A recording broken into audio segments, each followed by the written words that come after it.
नमस्कार मंडळी, आज तर मी थोडासा वेगळा व्हिडिओ घेऊन म्हणत आहे। मला एका मॅडमची कमेंट आली होती की तुमचे आटा चक्कीचा परफॉर्मन्स म्हणजे कशी वापरता तुम्ही, काय त्याच्याबद्दल थोडासा व्हिडिओ काढा। तर म्हणून त्यांच्यासाठी मी हा व्हिडिओ काढलेला आहे। कोणालाही एकाला जरी मदत झाली व्हिडिओमुळे तरी मी व्हिडिओ काढल्याचा फायदा होईल म्हणून हा व्हिडिओ काढते।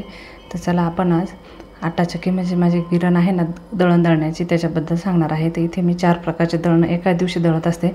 गहू, बाजरी, ज्वारी आणि हरभरा डाळ पण दळणार आहे। पीठ संपलेलं होतं तर बघा मस्त कडकडीत उन्हात वाळून घेतले, स्वच्छ दळण वगैरे करून घेतले। आता गिरणीला सगळ्यात पाठीमागे असा बॉक्स आहे, त्यामध्ये वायर वगैरे आणि गिरणीच्या ज्या प्लेट आहे ना ते ठेवण्यासाठी जागा आहे। तर आता बघा वरती इथे हे 4 किलोचं बॉक्स आहे, काहींचं 5 किलोचं असतं। गिरण 1 हाऊस पॉवरची 2 हाऊस पॉवरची असते, त्याच्यानुसार साईज पण असते। तर माझं इथं 4 किलोचं हे बॉक्स आहे। तर सर्वात प्रथम आपल्याला हरभऱ्याची डाळ दळायची। गिरण चालू करताना किंवा पिठं दळताना स्टेप बाय स्टेप हे दळण दळलं पाहिजे। आता आपण सर्वात प्रथम चण्याची डाळ दळायची आहे। नसत दळायची तर तुम्ही गव्हापासून पण सुरुवात करू शकता, पण जर चण्याची डाळ, तांदूळ असं काही दळायचं असेल तर ते सर्वात प्रथम दळायचं।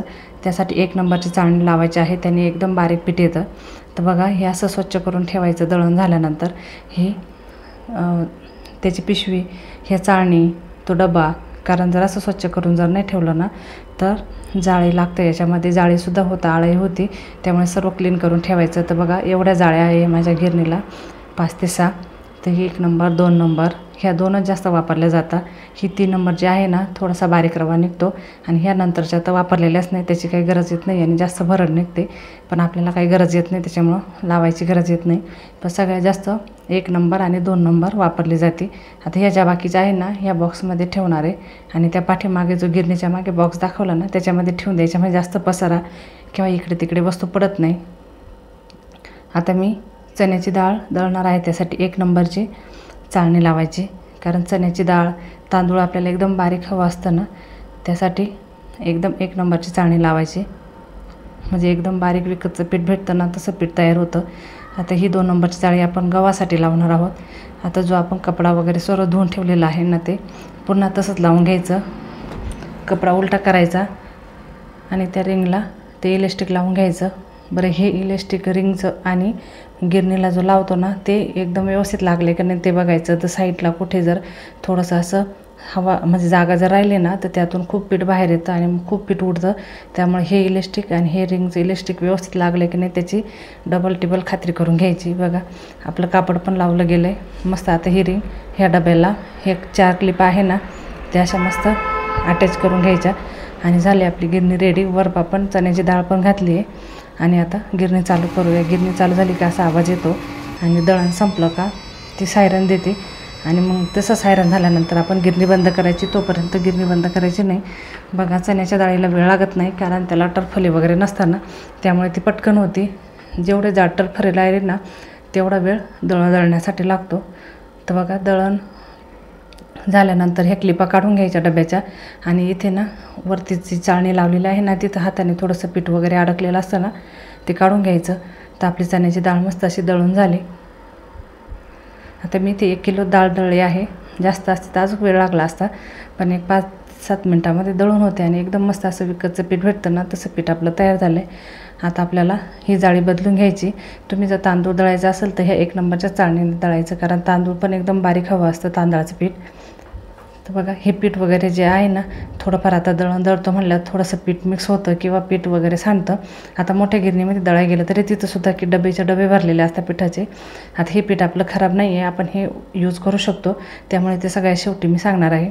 आता आपण ही चाळणी बदलून घेतली, गिरणी वगैरे साफ करत बसायचं काम नाही। जे एक्स्ट्राचं पीठ थोडंसं चिटकलेलं असेल ना ते काढून घ्यायचं आणि ते जाळी लावताना जाळीपाशी जे पीठ आहे ना ते व्यवस्थित काढायचं, म्हणजे जाळी छान व्यवस्थित लागली गेली पाहिजे। जाळी जर व्यवस्थित लागली नाही तर पीठ खाली व्यवस्थित येणार नाही। त्यानंतर बघा तो डब्यातले पीठ काढून घेतले, पुन्हा त्या क्लिपा व्यवस्थित लावून घ्यायच्या। आपली जाळी बदली 2 नंबरची जाळी लावली गव्हासाठी। आता इथे 4 किलो गहू टाकले। इथे तुम्ही जेवढे गहू टाकाल ना तेवढ्या डब्यामध्ये बसता, कारण हे साईज आणि डब्याची साईज एकच असते, त्यामुळे इथे जास्तचं गहू घालायचं नाही, नाही तर इथे डबा फुल जाळीपर्यंत भरला जातो। त्यामुळे 4 किलोचं किंवा 5 किलो जेवढं माप असेल ना तेवढंच गहू टाकायचं। बघा फुल डबा भरला आहे, आपलं वरचं भांडं फुल भरल्यामुळे खालचा डबासुद्धा फुल भरला आहे पिठाने। मस्त असं गव्हाचं पीठ आपलं दळून झालं आहे. 1 नंबरच्या चाळणीने सुद्धा काही जण गव्हाचं पीठ दळतात, पण शक्यतो 2 नंबरच्या चाळणीने दळलं ना जाड येत नाही, पण खूप चिकन पीठ पचायला त्रास देतं, म्हणून एकदम बारीक पीठ दळायचं नाही. बेसन पीठ आणि तांदळाचं पीठ बारीकच हवं असतं म्हणून ते दळायचं असतं, पण गहू, बाजरी, ज्वारी हे पीठ थोडंसं जाडसर दळायचं असतं. आणि ह्या पिठाला चाळण वगैरे मारायची गरज नाही, ह्या पद्धतीने झालेलं आहे. त्याच्यामुळं मी 2 नंबरच्या चाळणीने गहू, बाजरी आणि ज्वारी दळते. तर बघा मस्त आपलं गव्हाचं 8 किलोचा डबा आहे हा, पण 2 डबे दळले का बरोबर माझा पिठाचा डबा भरतो. तो गव्हाचं पीठ दळून झालं आहे. आता बघा तिथे चाळणीच्या तिथे हात घालून असं पीठ चिटकलेलं असतं ना ते काढून घ्यायचं, परत पुन्हा डबा लावून घ्यायचा. आता गहू दळून झालं आहे ना, आता गव्हानंतर बाजरी दळायची, कारण बाजरीचं पीठ पण थोडंसं चिकट असतं. सगळ्यात शेवटी ज्वारी दळणार असेल तर शेवटी दळायची, नुसते गहू बाजरी जरी असेल तर गहू झाल्यानंतर बाजरी लावायची, पण ज्वारी असेल तर सगळ्यात शेवटी दळायची. ज्वारीमुळे ना गिरणीला अजिबात पीठ वगैरे चिटकत नाही. तर बघा भांड्यामध्ये मी साधारण 1.5-2 किलो बाजरी आहे, ही पण दळून घेते आहे. त्याच चाळणीने दळली 2 नंबरच्या. धान्यानुसार पिठाचं म्हणजे जाड बारीक थोडंसं होतं. गव्हापेक्षा ज्वारी जास्त अशी कडक असते ना साल, तर ज्वारीचं पीठ थोडंसं जाडसर येतं आणि आपल्याला भाकरीसाठी थोडंसं जाडसर पीठ हवं असतं ना, त्याच्यामुळे गहू जास्त बारीक दळलं जातं आणि ज्वारी जाड दळली जाते आणि बाजरीचं मिडियम दळलं जातं. आता ह्या गिरणीमध्ये ना जास्त पीठ बारीकच येतं. आपलं जातीची गिरणी असते ना, ते कसं जातं कमी जास्त करून पीठ दळता येतं, पण ही चाळणीनुसारच आपल्याला याचं पीठ दळता येतं. तर बघा मस्त असं बाजरीचं पीठ पण आपलं दळून झालं आहे. आता आपण यामध्ये ज्वारी घालूया. सगळ्यात शेवटी ज्वारी दळायची. मी एका दिवशी हे दळणं काढत असते, म्हणजे 1 दिवस पूर्ण दळण्यासाठी जातो, कारण गिरणी साफ वगैरे करून दळणं म्हणजे मग 15 दिवस परत गिरणीकडे बघायचं काम येत नाही किंवा दळायचं काम येत नाही. सारखं करायला पण वेळ नसतो, त्यामुळे मी एका दिवशी हे दळणं दळत असते. तर बघा ज्वारीचं पण आपलं पीठ मस्त दळून झालं आहे. गिरणीला मग अशी तुम्हाला दाखलं होतं डाळीचं पीठ दळल्यानंतर गिरण किती भरलेली होती, कारण चिकट असतं डाळीचं पीठ. पण आता ज्वारीचं पीठ दळलं आहे तर अजिबात गिरणीला कुठेही पीठ लागलेलं नाही. तुम्ही बघू शकता, मी तुम्हाला दाखवते. आता दळण झाल्यानंतर आपल्याला ह्या सर्व वस्तू काढून घ्यायच्या आहे आणि ह्या सर्व वस्तू आपल्याला धुवून मगच परत ठेवायच्या आहे. आता ही गिरणी खूप गरम आहे, तुम्ही बघू शकता. अजिबात जास्त कुठे एक्स्ट्राचं पीठ वगैरे नाही. ज्वारी दळल्यामुळे शेवट अजिबात पीठ राहत नाही, सर्व पीठ निघून जातं, चिटकत वगैरे नाही. आता मस्त 1-1.5 तास थंड करून द्यायची आणि थंड झाल्यानंतर पुसायची, कारण आता खूप गरम आहे. आपण एवढं बरं 2-1 तास दळलं आहे ना.